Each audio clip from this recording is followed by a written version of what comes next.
Hey folks, this is Kurt. Amanda's been doing some basic flight maneuver videos for you lately as she begins her flight instruction training.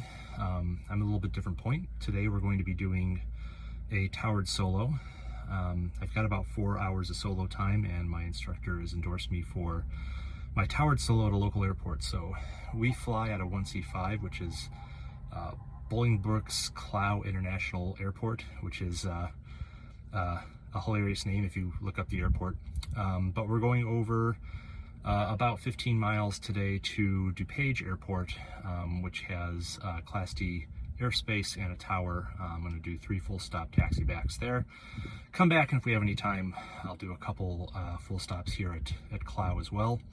It's hot, really hot today, but winds are a little bit breezy, but they're right down the pipe for 18020. So yeah, should be a good time. Thanks. Take care.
So it's future Kurt, and there were a couple interesting things that happened on this trip. The first of which you're going to kind of see some evidence of here. We had clear skies at Clow and clear skies at DuPage, and I knew there was a cloud layer in between. You know, it's only about a 15 to 20 mile flight there, and all the evidence I could find between different apps and weather briefing told me that that cloud layer was at about 4,500 MSL, when in fact it was somewhere down around 2,100. So we had to dip under those clouds. You'll see me kind of looking at ForeFlight and checking a couple other things, and I was trying to make a go no-go decision. And ultimately, the reason why I decided to continue going and dip under those clouds was because I knew that over the airport it was clear with 10-mile visibility. So I figured that it couldn't last very long. I could still see the ground and see about 6 miles of visibility laterally, so I decided to keep on going there. The cloud layer lasted for about maybe 2 or 3 miles, and then I was able to pick back up to about 2,500 feet and carry on.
So future Kurt again. So you just saw my first landing there at DuPage, and the landing was okay. It was a little bit side loaded. I hit some kind of gusty crosswind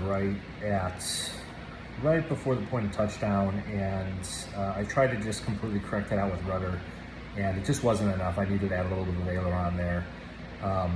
But yeah, I landed a little bit side loaded and came in, received my clearance for my next takeoff, and they moved me from 20 left over to 20 right, and I went around the pattern, did a couple more landings, and then headed back to cloud. At some point in time, the video ran out on my way back to cloud, but I'll show you guys the second landing, and then we'll call it quits from there.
call for future Kurt. So yeah, I put that landing down. That was pretty much textbook. It was a little bit of crosswind, good correction, power management, speed control was excellent. I went over the threshold at around 58 knots, so it was just a super smooth, super easy touchdown. And then went around and did one more, and then headed back to Clow and had a good touchdown there. So yeah, that's a little bit different view of things than Amanda's been giving you. That was my towered solo. I'm getting pretty close to certification. If you have any questions or see any room for improvement there, if you're another pilot or student pilot or CFI, definitely let me know, and thanks for watching. Bye.